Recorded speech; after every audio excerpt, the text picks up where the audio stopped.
স্বাগত নিউজ 24 সন্ধ্যা সংবাদে। সঙ্গে আছি আমি সঞ্জিদা ইসলাম এবং আমি তামিমুর রহমান তন্ময়। বিশ্বের প্রথম দেশ হিসেবে ফাইজারের করোনা ভ্যাকসিন ব্যাপক হারে প্রয়োগের অনুমোদন দিল যুক্তরাজ্য। ভ্যাকসিনটি 95% কার্যকর বলে দাবি করছে দেশটির রোগ নিয়ন্ত্রণ সংস্থা MHRA। 15 ডিসেম্বরের বিতরণ হচ্ছে ফাইজারের করোনা ভ্যাকসিনের প্রথম চালান। এদিকে ভারতে অ্যাস্ট্রাজেনেকার সাথে মিলে ভ্যাকসিনটির আরও পূর্ণ 2টি ডোজের ট্রায়াল অব্যাহত রাখবে serum institute of India. Neha জিহানের ডেস্ক রিপোর্ট। অবশেষে করোনা ভাইরাস মোকাবেলায় প্রথমবারের মতো কোনো ভ্যাকসিন সর্বত্র ব্যবহারের অনুমোদন দিল যুক্তরাজ্য। মার্কিন ফাইজার ফার্মাসিউটিক্যালস ও জার্মানির গবেষণা সংস্থা বায়োএনটেকের যৌথভাবে উদ্ভাবিত ভ্যাকসিন 95% সুরক্ষা দেবে বলে নিশ্চিত করেছে ব্রিটিশ রোগ নিয়ন্ত্রণ সংস্থা MHRA। এরই মধ্যে ব্রিটেনের 2 কোটি মানুষের মাঝে প্রয়োগ করতে টিকাটির 4 কোটি ডোজ ক্রয়ের আবেদন করেছে বরিস প্রশাসন। চলতি মাসের 15 তারিখেই ভ্যাকসিনের প্রথম চালান বিতরণ করতে এরই মধ্যে বেলজিয়ামে ফাইজারের উৎপাদন কেন্দ্রে শুরু হয়ে গেছে তোড়জোড়। এছাড়া মার্কিন আরেক কোম্পানি মডার্নার প্রথম চালান বিতরণ শুরু হবে 22 ডিসেম্বর। মঙ্গলবার অপারেশন ওয়ার্প স্পিড থেকে পাওয়া এক নথির বরাতে এ তথ্য দিয়েছে CNN। প্রথম চালানের টিকা নার্সিং হোম ও স্বাস্থ্যকর্মীদের কাছে আগে পাঠানো উচিত বলে জানিয়েছেন মার্কিন রোগ নিয়ন্ত্রণ ও প্রতিরোধ কেন্দ্র। পূর্ণ ডোজ 2 বার প্রয়োগ হলে 62% কার্যকারিতা দেখালেও অ্যাস্ট্রাজেনেকার ভ্যাকসিনটির 2টি পূর্ণ ডোজের ট্রায়াল ভারতে অব্যাহত রাখবে সিরাম ইনস্টিটিউট অফ ইন্ডিয়া। রাশিয়ার স্পুটনিক 5 ভ্যাকসিনটি মঙ্গলবার মস্কো থেকে নয়াদিল্লিতে এসে পৌঁছেছে। ফলে ভারতে শুরু হয়েছে রুশ টিকাটির ট্রায়ালও। তবে সংক্রমণ বন্ধ করা গেলে পুরো ভারতকে টিকা দেওয়ার প্রয়োজন পড়বে না বলে মন্তব্য করেছেন সরকারি কর্মকর্তারা। पूरे देश के टीकाकरण की बात सरकार Nahid Jihan, news 24। I just wanted to make that clear. এদিকে দেশে সরকারিভাবে করোনার ভ্যাকসিন কেনার বিষয়ে অনুমোদন দিয়েছে অর্থনৈতিক সংক্রান্ত মন্ত্রিসভা কমিটি। সচিবালয়ে অনুষ্ঠিত বৈঠকে বিষয়টি উত্থাপিত হলে অনুমোদন মেলে। এর ফলে সরকারি জরুরি প্রয়োজনে 2008 সালের নীতিমালার চেয়ে বেশি দামে সরাসরি করোনার ভ্যাকসিন কিনতে পারবে। পরে অনলাইন ব্রিফিংয়ে বিষয়টি জানান অর্থ মন্ত্রণালয়ের অতিরিক্ত সচিব।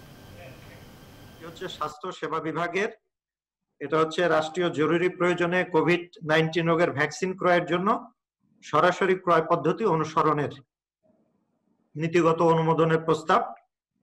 এই অর্থনৈতিক বিষয় সংক্রান্ত মন্ত্রিসভা কমিটি প্রস্তাবটির নীতিগত অনুমোদন দিয়েছেন।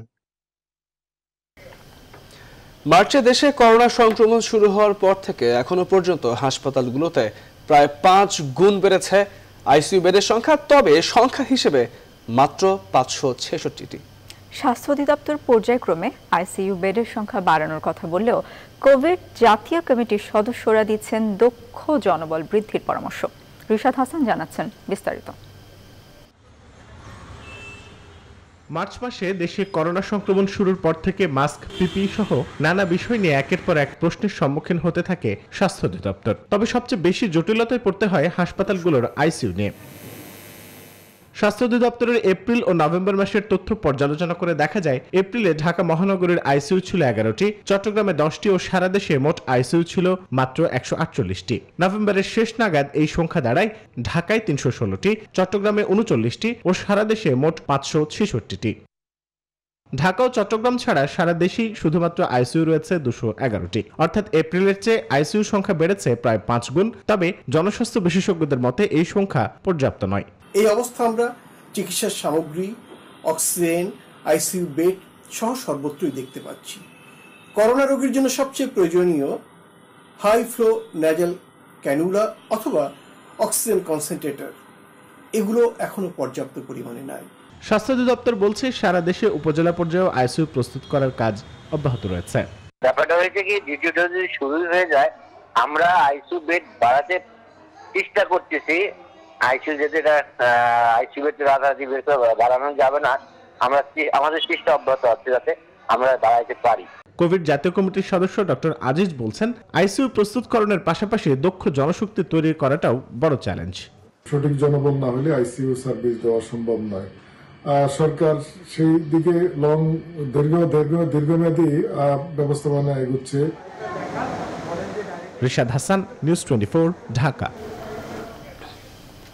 অর্থ পাচারের মামলায় পিকে হালদারের বিরুদ্ধে গ্রেপ্তারি পরোয়ানা জারি করেছেন আদালত। হাইকোর্টের অসন্তোষ প্রকাশের কয়েক ঘন্টা পরই পরোয়ানা জারি হলো। এর আগে বুধবার সকালে বিচারপতি মোহাম্মদ নজরুল ইসলাম তালুকদার ও বিচারপতি আহমেদ সোহেলের ভার্চুয়াল বেঞ্চ বলেন, দুর্নীতিবাজ ও অর্থ পাচারকারীরা যত বড়ই হোক আইনের আওতায় আনতে হবে। আলী তালুকদারের প্রতিবেদন। একাধিক নামে বেনামে কোম্পানি খোলা, শেয়ার বাজার নিয়ন্ত্রণ, আর্থিক প্রতিষ্ঠান থেকে ঋণের টাকা সরিয়ে বিদেশে প্রায় 3.5 কোটি টাকা পাচারের অভিযোগে গেল 8 জানুয়ারি পিকে হালদারের বিরুদ্ধে মামলা করে দুদক। 21 অক্টোবর হাইকোর্ট থেকে নির্দেশনা দেওয়া হয় দেশে আসার সাথে সাথে তাকে গ্রেপ্তারের। 25 অক্টোবর পিকে হালদারের দেশে ফেরার কথা থাকলেও 24 অক্টোবর ILFSL এর আইনজীবী জানান পিকে হালদার দেশে আসছেন না। মামলার সর্বশেষ অবস্থা আর কি আইনি পদক্ষেপ দুদক থেকে নেওয়া হয়েছে জানতে গেল 19 নভেম্বর হাইকোর্টের সমন্বিত ভার্চুয়াল বেঞ্চ আদেশ দেন। সে অনুযায়ী বুধবার আদালতে গ্রেপ্তারি পরোয়ানা জারির আবেদন করা সহ ইন্টারপোলের সাথে যোগাযোগের কথা তুলে ধরা হয়। অসন্তোষ প্রকাশ করেছে যে 2.5 মাসেও কেন ওয়ারেন্ট অফ অ্যারেস্ট ইস্যু হয়নি। সেই দুর্নীতির মামলাটাও তাকে কোর্টকে সাবমিট করতে বলা হয়েছে। পিকে হালদারের বিরুদ্ধে 2.5 মাসেও কেন গ্রেপ্তারি পরোয়ানা হয়নি এ নিয়ে হাইকোর্ট অসন্তোষ প্রকাশ করেন বলে জানান দুদক আইনজীবী। অবশ্য অসন্তোষ প্রকাশের পর গ্রেপ্তারি পরোয়ানা জারিতে বেশি সময় নেননি আদালত। দুদক বলেন, বিএফআই বলেন, বাংলাদেশ ব্যাংক বলেন, সিআইডি বলেন, পুলিশ বলেন, মিনিস্ট্রি অফ হোম ফরেন, প্রত্যেকটা লোকের দায়িত্ব আদালত সুমোটো রুলে এভরি সিটিজেন কথাটা বলে দিয়েছেন। সেইভাবে আদালত কার্যক্রম প্রত্যেকের পরখ করতে চাচ্ছে। এই মামলা কগনিজেবল অফেন্স, ধর্তব্যের মধ্যে পড়ে আমলযোগ্য অপরাধ, কিন্তু যেহেতু ইন্টারপোল চেয়েছে সেই কারণে ওয়ারেন্ট অফ অ্যারেস্ট না লাগা সত্ত্বেও ইন্টারপোল যেহেতু চেয়েছে through ministry of home affairs আমরা দরখাস্ত দিয়েছি। যারা দুর্নীতিবাজ এবং অর্থ পাচারকারী তাদের কোনোভাবে ছাড় দেয়া হবে না বলেও সতর্ক করেছেন উচ্চ আদালত। আলী তালুকদার, নিউজ 24, ঢাকা। অবসরপ্রাপ্ত লেফটেন্যান্ট জেনারেল চৌধুরী হাসান সরওয়ার্দীর বিরুদ্ধে অনুসন্ধান শুরু করেছে দুর্নীতি দমন কমিশন দুদক। পরিবারের সদস্যদের নামে বিদেশে বিপুল সম্পদ অর্জনের অভিযোগে তার বিরুদ্ধে দুদকেরই অনুসন্ধান। দুদক সূত্রে জানা যায়, জ্ঞাত আয় বহির্ভূত সম্পদ অর্জন আর বিদেশে অঢেল সম্পদ অর্জনের অভিযোগে তার বিরুদ্ধে অনুসন্ধান শুরু করছে দুদক। এ বিষয়ে দুদক থেকে একজন পরিচালক এবং একজন উপপরিচালককে দায়িত্ব দেওয়া হয়েছে। বিদেশে স্ত্রী, সন্তান এবং নিজ গ্রামে অর্জিত অবৈধ সম্পদের অভিযোগ আসে দুদকে। পদ্মা রেল সংযোগ প্রকল্পের ত্রুটির সমাধান হয়েছে বলে দাবি করেছেন রেলমন্ত্রী। প্রয়োজনে 2টি পিলার ভেঙে সমন্বয় করা হবে বলে জানিয়েছেন তিনি। ফরিদপুরের ভাঙ্গায় পদ্মা রেল লিংক প্রকল্পের রেল স্লিপার কারখানা পরিদর্শন শেষে এসব কথা জানান রেলমন্ত্রী। এই সময় প্রকল্প পরিচালক জানান, সব চ্যালেঞ্জ অতিক্রম করে পদ্মা রেল সংযোগের জন্য প্রস্তুত রেল স্লিপার কারখানা। ফরিদপুর থেকে ফিরে বিস্তারিত জানাচ্ছেন প্লাবন রহমান, ছবি তুলেছেন মেহেদি হাসান সুমন। এখানেই প্রস্তুত হচ্ছে পদ্মা সেতু রেল সংযোগ প্রকল্পের হাজার হাজার স্লিপার। যেসব স্লিপারের উপর ভর করে পদ্মা পার হয়ে দক্ষিণ পশ্চিম আর উত্তরেও নতুন রেলপথে ছুটবে ট্রেন। দুপুর 1টার দিকে ফরিদপুরের ভাঙ্গায় এই রেল স্লিপার কারখানা পরিদর্শনে আসেন রেলমন্ত্রী নুরুল ইসলাম সুজন। সঙ্গে ছিলেন পদ্মা রেল সংযোগ প্রকল্পের চীনা প্রকল্প পরিচালক এবং বাংলাদেশ রেলওয়ের উচ্চ পর্যায়ের কর্মকর্তারা।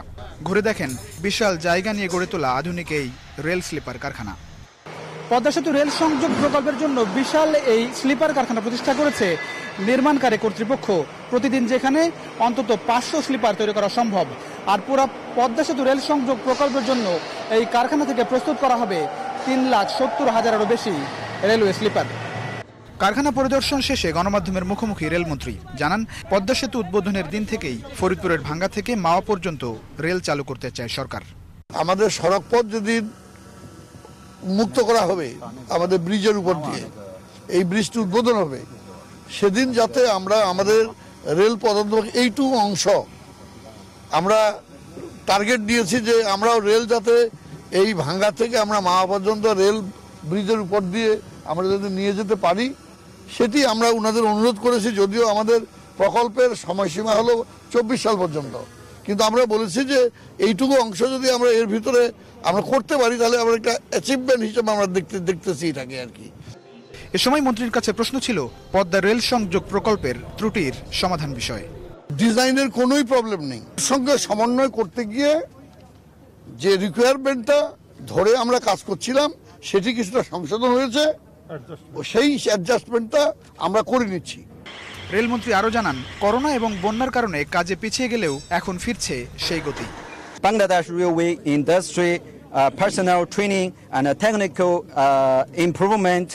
The official commencement of the sleeper production is an important milestone achieved in the fast progress of Panama Bridge Railway project. নতুন করে নির্দিষ্ট সময়ের মধ্যে প্রকল্প শেষ হওয়ার ব্যাপারে আশাবাদী ঠিকাদারি প্রতিষ্ঠান সিআরসি সহ সংশ্লিষ্টরা। তবে ঢাকার কমলাপুর থেকে ছেড়ে যাওয়া ট্রেন পদ্মা সেতুতে ওঠার যে প্রকল্প তার মেয়াদ 2024 সাল পর্যন্তই থাকছে। প্লাবন রহমান, নিউজ 24, ভাঙ্গা, ফরিদপুর। আগামী শুক্রবার থেকে শুরু হতে পারে রোহিঙ্গাদের ভাষান্তরে স্থানান্তর। এ পর্যন্ত ৫,০০০ রোহিঙ্গা স্বেচ্ছায় ভাষান্তরে যাওয়ার জন্য নিবন্ধন করেছে। তবে প্রথম ধাপে ঠিক কতজনকে নেওয়া হবে সেটি এখনো নিশ্চিত না। এদিকে রোহিঙ্গাদের ভাষান্তরে নিয়ে যাওয়ার ব্যাপারে জাতিসংঘকে সম্পৃক্ত করা হয়নি অভিযোগ তুলে বিবৃতি দিয়েছে জাতিসংঘ। কক্সবাজার প্রতিনিধি আয়ুব ইসলামকে সাথে নিয়ে বিস্তারিত জানাচ্ছেন লাকমিনা জাসমিন সোমা। মিয়ানমারে নির্যাতনের শিকার হয়ে পালিয়ে আসা রোহিঙ্গাদের কক্সবাজারে আশ্রয় নেওয়ার ৩ বছর পেরিয়েছে আগেই। আন্তর্জাতিক মহলের মায়াকান্না কিংবা মিয়ানমারের প্রতিশ্রুতি, বাস্তবে কোনো কিছুই কাজে আসেনি। শুরু হয়নি রোহিঙ্গা প্রত্যাবাসন, বরং ৩ বছরে বিপর্যয়ের মুখে পড়েছে কক্সবাজারের আর্থসামাজিক ও প্রাকৃতিক পরিবেশ। হুমকিতে পড়েছে আইন শৃঙ্খলা পরিস্থিতিও। আর এজন্য ১ লাখ রোহিঙ্গাকে ভাষান্তরে স্থানান্তর করতে যাচ্ছে সরকার। রোহিঙ্গাদের জন্য পাকা দালান কোঠা, রাস্তাঘাট, সাইক্লোন সেন্টার, হাসপাতাল, বিদ্যুৎ সেবা, শিক্ষা প্রতিষ্ঠান, বাজার ও জীবিকা নির্বাহের ব্যবস্থা সহ যাবতীয় আধুনিক সুযোগ সুবিধা নিয়ে প্রস্তুত ভাষান্তর। নিজ চোখে সেসব দেখে সন্তুষ্ট দেশীয় এনজিও সংস্থার প্রতিনিধিরা। আমরা সেই সিদ্ধান্তের সাথে একমত। সেখানে আমরা মনস্থির করেছি আমরা কাজ করব। ভাষান্তর আমি ভিজিট করেছি, ওইটা আমার পছন্দ হয়েছে, পরিবেশ বান্ধব মনে হয়েছে। সরকারের পক্ষ থেকে জানানো হয়েছে খুব শিগগির ভাষান্তরে নেওয়া হবে প্রথম ধাপের রোহিঙ্গাদের। সরকারের সিদ্ধান্ত অনুযায়ী আমরা রোহিঙ্গাদের এই ভাষান্তর যাত্রা নিয়ে কাজ করছি। অনেকেই তাদের সম্মতি প্রকাশ করছে, আমরা তাদের নিয়ে কাজ করছি। আমরা আশা করি আমরা তাদেরকে ভাষান্তর নিয়ে যেতে সক্ষম হব। রোহিঙ্গাদের স্থানান্তর প্রক্রিয়ায় জাতিসংঘকে সম্পৃক্ত না করার অভিযোগ তুলে বিবৃতি দিয়েছে জাতিসংঘ। স্বেচ্ছায় যেতে চাওয়া রোহিঙ্গাদের যাবতীয় সুযোগ সুবিধা নিশ্চিত করতে সরকারের প্রতি আহ্বান জানিয়েছে সংস্থাটি। আর ঢাকায় এক অনুষ্ঠানে ইউরোপীয় ইউনিয়নের রাষ্ট্রদূত বলেন, স্থানান্তর প্রক্রিয়া অবশ্যই হতে হবে স্বেচ্ছায়। আমরা রোহিঙ্গাদের ভাষান্তরে প্রত্যাবর্ষণ বিষয়ে জাতিসংঘের কারিগরি দল যে রিপোর্ট দেবে সেটার জন্য অপেক্ষা করছি। তবে এই প্রক্রিয়াটি অবশ্যই নিরাপদ ও স্বেচ্ছায় হতে হবে। রোহিঙ্গাদের ভাষান্তরে স্থানান্তরের বিষয়ে গেল সেপ্টেম্বরে সরকার ৪০ রোহিঙ্গাকে ভাষান্তর দেখাতে নিয়ে যায়। তাৎক্ষণিক প্রতিক্রিয়ায় তারা সেখানে থাকতে উচ্ছ্বাস প্রকাশ করলেও কক্সবাজার ক্যাম্পে ফিরে আনুষ্ঠানিক প্রতিক্রিয়ায় ভিন্ন অভিমত দেয়। লাকমিনা জাসমিন সোমা, নিউজ 24, ঢাকা। ঢাকার কেরানীগঞ্জে সাবেক ইউপি চেয়ারম্যান ও বীর মুক্তিযোদ্ধা আতিকুল্লাহ চৌধুরীকে হত্যার পর মরদেহ পোড়ানোর অভিযোগ করা মামলায় ৭ জনের মৃত্যুদণ্ডের আদেশ দিয়েছেন আদালত। বুধবার ঢাকার দ্রুত বিচার ট্রাইব্যুনাল ১-এর বিচারক আবু জাফর মোহাম্মদ কামরুজ্জামান এর রায় ঘোষণা করেন। তবে আসামি শম্পার অভিযোগ প্রমাণ না হওয়ায় তাকে খালাস দিয়েছেন আদালত। বিস্তারিত হাবিবুল ইসলাম হাবিবের রিপোর্টে।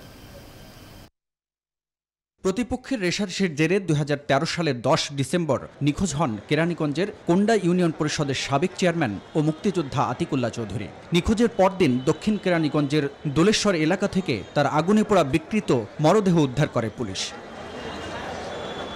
এ ঘটনায় ৮ আসামিকে অভিযুক্ত করে বিচার শুরু হয়। দীর্ঘ বিচারিক প্রক্রিয়া শেষে ৭ আসামিকে মৃত্যুদণ্ড দিলেন ঢাকার দ্রুত বিচার ট্রাইব্যুনাল ১। এছাড়া মরদেহ পোড়ানোর অভিযোগে মৃত্যুদণ্ডপ্রাপ্ত ৭ জনকেই ৭ বছরের কারাদণ্ড ও ৫০,০০০ টাকা জরিমানার আদেশ দেন।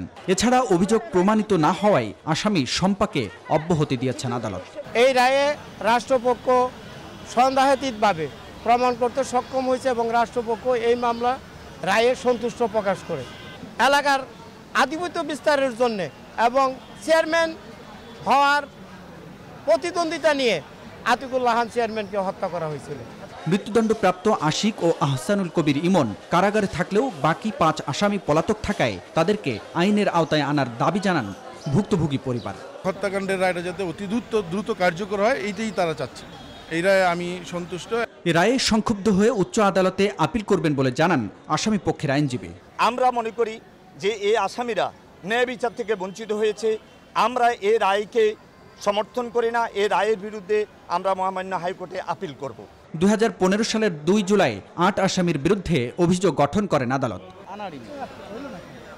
হাবিবুল ইসলাম হাবিব, নিউজ 24, ঢাকা। রাজধানীর সিদ্ধেশ্বরীতে চাঞ্চল্যকর সগীরা মোর্শেদ হত্যা মামলায় নিহতের ভাসুরসহ 4 জনের বিরুদ্ধে অভিযোগ গঠন করেছেন আদালত। এর মধ্য দিয়ে দীর্ঘ 31 বছর পর আনুষ্ঠানিকভাবে শুরু হলো এই মামলার বিচার কাজ। বুধবার ঢাকা মহানগর দায়রা জজ কে এম ইমরুল কাশের আদালত আসামিদের অব্যাহতির আবেদন খারিজ করে এই আদেশ দেন। মামলার আসামিরা হলেন নিহত সগীরা মোর্শেদের ভাসুর ডক্টর হাসান আলী চৌধুরী, তার স্ত্রী সাইদাতুল মাহমুদা ওরফে শাহিন, হাসান আলী শালক, আনাস মাহমুদ ওরফে রেজওয়ান এবং ভাড়াটে খুনি মারুফ রেজা। আগামী 11 জানুয়ারি সাক্ষ্য গ্রহণ শুরু হবে। অপারেশনের সময় অকেজো ও ভালো 2 কিডনি কেটে নেয়ার ঘটনায় অভিযুক্তদের বিরুদ্ধে ব্যবস্থা নিতে হাসপাতাল কর্তৃপক্ষের গাফিলতির প্রমাণ পেয়েছে জাতীয় মানবাধিকার কমিশনের তদন্ত দল। মঙ্গলবার বঙ্গবন্ধু শেখ মুজিবুর রহমান বিশ্ববিদ্যালয় হাসপাতাল পরিচালকের সঙ্গে বৈঠক শেষে এই কথা জানায় জাতীয় মানবাধিকার কমিশনের তদন্ত দল। তবে হাসপাতাল প্রশাসন বলছে আদালতের নির্দেশনা মেনেই অভিযুক্ত চিকিৎসকদের বিরুদ্ধে ব্যবস্থা নেওয়া হচ্ছে। বিস্তারিত আলী তালুকদারের প্রতিবেদনে। 2018 সালের 5 সেপ্টেম্বর রসনারা বেগম নামের এক নারীর বাম কিডনি অপারেশন করতে গিয়ে কেটে ফেলা হয় ডান কিডনিও। 2 মাস পর তিনি মারা যান। অভিযুক্ত চিকিৎসকদের বিরুদ্ধে মামলা নেয়নি শাহবাগ থানা। 2 বছর পর ময়নাতদন্ত রিপোর্ট আসার পর শুক্রবার বঙ্গবন্ধু শেখ মুজিব মেডিকেল বিশ্ববিদ্যালয়ের 4 চিকিৎসকের বিরুদ্ধে মামলা করেন রসনারার ছেলে চলচ্চিত্র পরিচালক রফিক শিকদার। রিপোর্টেও মৃতের শরীরে কোনো কিডনির সন্ধান মেলেনি। এমন অভিযোগ তদন্তে মঙ্গলবার বেলা 11টায় বঙ্গবন্ধু শেখ মুজিব মেডিকেল বিশ্ববিদ্যালয় হাসপাতালে যান জাতীয় মানবাধিকার কমিশনের 2 সদস্যের তদন্ত দল। প্রায় 1.5 ঘন্টা সভা শেষে গণমাধ্যমের সঙ্গে কথা বলেন হাসপাতালের পরিচালক ও মানবাধিকার কমিশনের তদন্ত দল। এ সময় 2 জনের বক্তব্যে মেলে 2 রকম তথ্য। বিভাগীয় ব্যবস্থা প্রক্রিয়াধীন আছে, আর সবচেয়ে বড় জিনিস যখন একটা বিষয় কোর্টে চলে যাবে তখন কিন্তু কোর্টের সিদ্ধান্ত কিন্তু আমাদের জন্য পূর্ণাঙ্গভাবে পালনীয়। সেই রিট মামলার প্রেক্ষিতে মহামান্য হাইকোর্ট একটা রুল জারি করে যে এদের বিরুদ্ধে কেন শাস্তিমূলক ব্যবস্থা গ্রহণ করা হবে না তার কারণ জানার জন্য 3 দিনের মধ্যে। তো আমরা যতটুকু জেনেছি যে ওনাদের এই জবাব প্রস্তুত, কিন্তু হাইকোর্টে তারা এই জবাবটা দাখিল করেননি। তদন্ত প্রতিবেদনটাও আমরা ফটোকপি সংগ্রহ করেছি। কার অপরাধ বা এখানে নেগলিজেন্সি আছে কিনা বা কোনো অপরাধ এই বিষয়ে ওই প্রতিবেদনে আপাতত আমরা দেখেছি স্পষ্ট কিছু নেই। ওই ঘটনায় অভিযুক্ত চিকিৎসকদের বাঁচানোর চেষ্টা করছেন বলে অভিযোগ করেন নিহত রসনারার ছেলে রফিক শিকদার। তার মানেই কিডনিটা উনি চুরি করার জন্যই কিন্তু এই কাজটা উনি করেছিলেন, যেটা ধামাচাপা দেওয়ার চেষ্টা সে করেছিল। অভিযোগের বিষয়ে আরো বিস্তারিত জানতে বুধবার ঢাকা মেডিকেল কলেজ হাসপাতাল ও শাহবাগ থানায় যাবেন মানবাধিকার কমিশনের তদন্ত দল। তালুকদার বিপ্লব, নিউজ 24, ঢাকা। সন্ধ্যা সংবাদের পর্যায়ে নিচ্ছে একটি বিরতি। ফিরছি আরো খবর নিয়ে, সঙ্গেই থাকুন। আবারও স্বাগত। দেখছেন নিউজ 24 সন্ধ্যা সংবাদ। নারায়ণগঞ্জের সিটি মেয়র আইভি ও তার পরিবার কর্তৃক মন্দিরের দেবত্ব সম্পত্তি দখলের অপচেষ্টা ও হুমকির প্রতিবাদে প্রতীকী অনশন করেছেন সনাতন ধর্মাবলম্বীরা। জেলা ও মহানগর পূজা উদযাপন পরিষদ, হিন্দু বৌদ্ধ খ্রিস্টান ঐক্য পরিষদ এবং সর্বস্তরের সনাতন ধর্মাবলম্বীর ব্যানারে বুধবার দুপুরে নগরীর শহীদ মিনার বেদিতে শুরু হয় এই প্রতীকী অনশন। সনাতন ধর্মাবলম্বীরা ছাড়াও কর্মসূচিতে সংহতি প্রকাশ করে হাজির হন সব শ্রেণী পেশার মানুষ। বক্তারা অভিযোগ করেন, ক্ষমতার অপব্যবহার করে লক্ষ্মীনারায়ণজিউর বিগ্রহ মন্দিরের পুকুরটি অবৈধভাবে দখলের চেষ্টা করছে মেয়র সেলিনা হায়াত আইভি ও তার পরিবার। পরে পানি পান করিয়ে অনশন ভাঙান জেলা আইনজীবী সমিতির সভাপতি অ্যাডভোকেট মহসিন মিয়া। মেয়রের আত্মীয় স্বজনরা যারা আছেন তারা এই পুকুরটা নিজেদের নামে জাল দলিলের মাধ্যমে দখল করে রেখেছেন। আইভির পরিবার, তার মা, তার ভাইয়েরা, তাদের নাম উঠে এসছে। মিথ্যা জাল দলিল করা তারা দখল করার পায়তারা করতেছে, তাই আমি এর বিরুদ্ধে কোর্টে মামলা করছি। এবার দেশে করোনা পরিস্থিতির খবর। দেশে গেল 24 ঘন্টায় করোনায় আরও 38 জনের মৃত্যু হয়েছে। মৃতের সংখ্যা বেড়ে মোট 6,713 জনে দাঁড়িয়েছে। নতুন শনাক্ত হয়েছেন 2,198 জন। এই নিয়ে এখনো পর্যন্ত 4,69,423 জন শনাক্ত হয়েছেন। গেল 24 ঘন্টায় সুস্থ হয়েছেন 2,562 জন। বুধবার স্বাস্থ্য অধিদপ্তর থেকে প্রকাশিত নিয়মিত সংবাদ বিজ্ঞপ্তিতে এসব তথ্য জানানো হয়। গেল 24 ঘন্টায় নমুনা পরীক্ষা করা হয়েছে 15,972টি। মোট নমুনা পরীক্ষা হয়েছে 28,04,174টি। 24 ঘন্টা নমুনা পরীক্ষার বিবেচনায় শনাক্তের হার 13.76%, আর শনাক্ত বিবেচনায় সুস্থতার হার 82.18% এবং মৃত্যুর হার 1.43%। বিশ্বজুড়ে 24 ঘন্টায় করোনায় আরও 5,77,000-এর বেশি মানুষ সংক্রমিত হয়েছে। অদৃশ্য এই ভাইরাসে প্রাণ গেছে প্রায় 12,000 রোগীর। এ নিয়ে বিশ্বে মোট শনাক্তের সংখ্যা ছাড়িয়েছে 6,41,00,000। মোট মৃতের সংখ্যা গড়িয়েছে 14,87,000-এ। যুক্তরাষ্ট্রে করোনার পরিস্থিতি কোনো উন্নতি হয়নি। ক্রমেই দেশটিতে বাড়ছে সংক্রমণ ও মৃত্যু। যুক্তরাষ্ট্র গেল একদিনে 1,82,000-এর বেশি সংক্রমিত এবং 2,600-র বেশি প্রাণহানি হয়েছে। একই দিনে ব্রাজিলে 52,000-এর বেশি আক্রান্ত এবং 693 জনের মৃত্যু হয়েছে। আর ভারতে গেল 24 ঘন্টায় মৃত্যু 500 কোটা না ছাড়লেও শনাক্ত হয়েছে 36,000 রোগী। এদিকে চলমান মহামারীতে বিশ্বজুড়ে হতদরিদ্র মানুষের সংখ্যা 40% বেড়েছে বলে জানিয়েছে জাতিসংঘ। এই বিপুল সংখ্যক মানুষের মানবিক সাহায্যের প্রয়োজন বলেও জানায় সংস্থাটি। দ্বিতীয় দফায় পৌরসভা নির্বাচনের তফসিল ঘোষণা করেছে নির্বাচন কমিশন। দ্বিতীয় দফায় 61টি পৌরসভায় ভোট হবে আগামী 16 জানুয়ারি। বুধবার বিকেলে নির্বাচন কমিশনের সচিব মোহাম্মদ আলমগীর নির্বাচনের তফসিল ঘোষণা করেন। তফসিল অনুযায়ী মনোনয়নপত্র দাখিল 20 ডিসেম্বর, মনোনয়নপত্র বাছাই 22 ডিসেম্বর এবং প্রার্থিতা প্রত্যাহার 29 ডিসেম্বর। 61টি পৌরসভার মধ্যে ইভিএমে ভোট হবে 29 পৌরসভায়, বাকি ব্যালটে ভোট হবে 32 পৌরসভায়। ভোট হবে সকাল 8টা থেকে বিকাল 4টা পর্যন্ত। আগামী 28 ডিসেম্বর প্রথম ধাপের 25 পৌরসভায় নির্বাচন হবে। এক প্রশ্নের জবাবে ইসি সচিব বলেন, ডিসেম্বরের শেষ দিকে হতে পারে স্থগিত হওয়া চট্টগ্রামের সিটি কর্পোরেশনের নির্বাচন।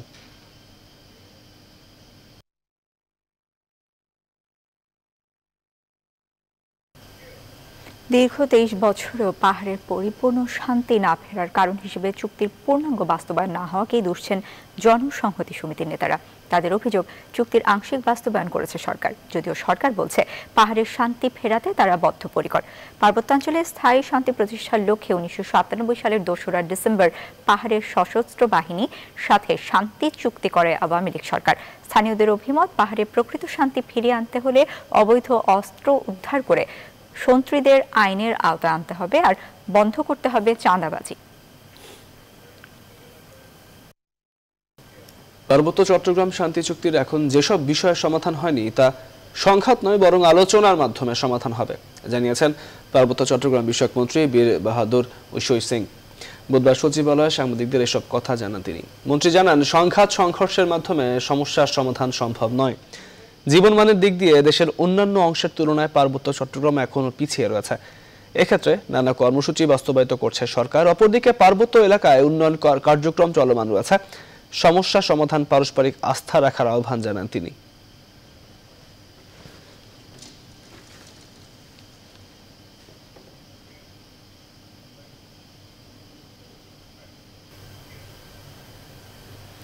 খাদ্যে অনাস্থা, কাঁচা রক্তযুক্ত মাংসের সাথে রেখে দেওয়া হয় মজাদার গ্রিল চিকেন।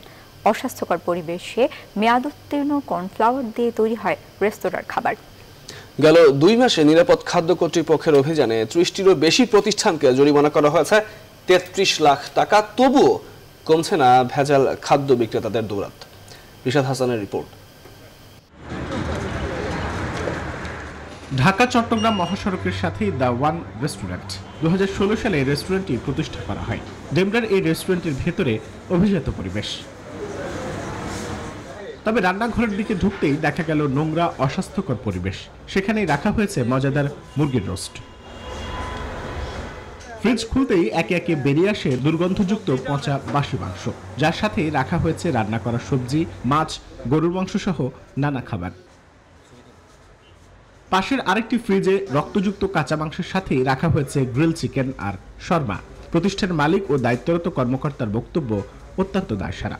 এটা নিয়ম নাই আমরা জানি, কিন্তু হয়তোবা কিচেনে যারা পাক করে তারা ভুলবশত রাখছে। আনফরচুনেটলি আমরা এখানে থাকি না, আসলে ম্যানেজমেন্টের আমাদের একটু ল্যাকিং আছে, এটা আমরা স্বীকার করতে হবে, আদারওয়াইজ এখানে কোনো স্কোপ নাই। নিরাপদ খাদ্য কর্তৃপক্ষের এই অভিযানে প্রতিষ্ঠানটিকে জরিমানা করা হয় 3 লাখ টাকা। সর্বোচ্চ হলে 6 লক্ষ টাকা, আমরা 3 লক্ষ টাকা আপনাকে জরিমানা আরোপ করতেছি। নিরাপদ খাদ্য কর্তৃপক্ষের অভিযানে অক্টোবর থেকে ডিসেম্বর 2020 পর্যন্ত 30টির বেশি প্রতিষ্ঠানকে মোট 33 লাখ টাকা জরিমানা করা হয়েছে। একইভাবে চলতি মাসে রাজধানীর আরও অন্তত 15টি স্থানে অভিযান পরিচালনা করবে নিরাপদ খাদ্য কর্তৃপক্ষ। এই গ্রিল ঠিক কবে রান্না করা হয়েছে তার সম্পর্কে সঠিক কোনো তথ্য কেউ দিতে পারেনি। কেউ বলতেও পারছে না যে মেয়াদ উত্তীর্ণ এই খাবারগুলো ঠিক কতদিন আগে এখানে ক্রয় করা হয়েছে। কিন্তু তারপরেও এ ধরনের অস্বাস্থ্যকর পরিবেশে রান্না এবং এই অস্বাস্থ্যকর পরিবেশের খাবারগুলো দিয়েই সাধারণ মানুষকে খাওয়ানো হচ্ছে, যার ভুক্তভোগী হচ্ছেন সাধারণ মানুষ। রিশাদ হাসান, নিউজ 24, ঢাকা। সংবাদে আবারও বিরতি নিচ্ছি, সঙ্গে থাকুন। আবারও স্বাগত। দেখছেন নিউজ 24 সন্ধ্যার সংবাদ। বঙ্গবন্ধু শেখ মুজিবুর রহমানের জন্ম শতবার্ষিকীর সমাপনী অনুষ্ঠানে যোগ দিতে ঢাকায় আসার সম্মতি জানিয়েছেন তুরস্কের প্রেসিডেন্ট রিসেপ তাইপ এরদোয়ান। বুধবার দুপুরে সচিবালয়ে ঢাকায় নিযুক্ত তুরস্কের রাষ্ট্রদূত মুস্তাফা ওসমান তুরানের সাথে বৈঠক শেষে তথ্যমন্ত্রী একথা জানান। দুদেশের বন্ধুত্বপূর্ণ সম্পর্ক বঙ্গবন্ধুর প্রতি শ্রদ্ধা নিদর্শন স্বরূপ তুরস্কের রাজধানী আঙ্কারায় বঙ্গবন্ধুর ভাস্কর্য স্থাপন করা হবে এবং ঢাকায় তুরস্কের জাতির জনক কামাল পাশার ভাস্কর্য স্থাপনের সিদ্ধান্ত হয়েছে। সংবাদের পর্যায়ে নিচ্ছে আরেকটি বিরতি, সঙ্গেই থাকুন। বিরতির পর স্বাগত আরও একবার। দেখছেন নিউজ 24 সন্ধ্যার সংবাদ। বিসিবির জৈব সুরক্ষায় খুশি ক্যারিবীয় ক্রিকেট বোর্ডের 2 সদস্য। তাদের রিপোর্টের ভিত্তিতে জানুয়ারিতে বাংলাদেশ সফরে আসবে ওয়েস্ট ইন্ডিজ দল। আরিফুল ইসলামের রিপোর্ট।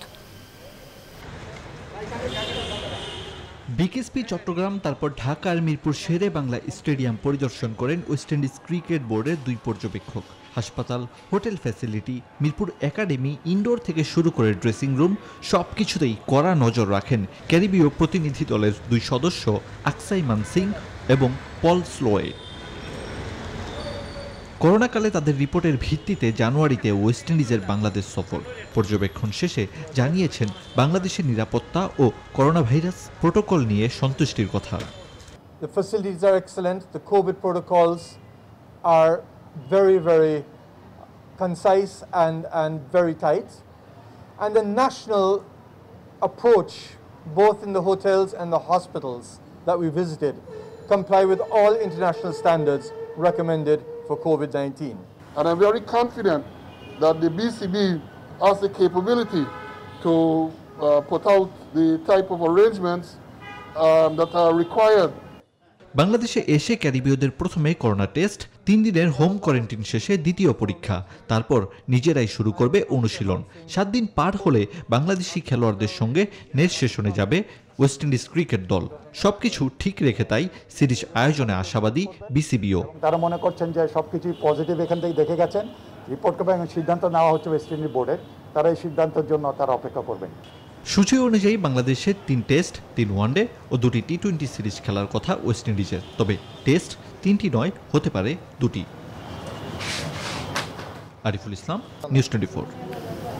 এই ছিল এখনকার সন্ধ্যার সংবাদে। সাথে থাকায় ধন্যবাদ সবাইকে।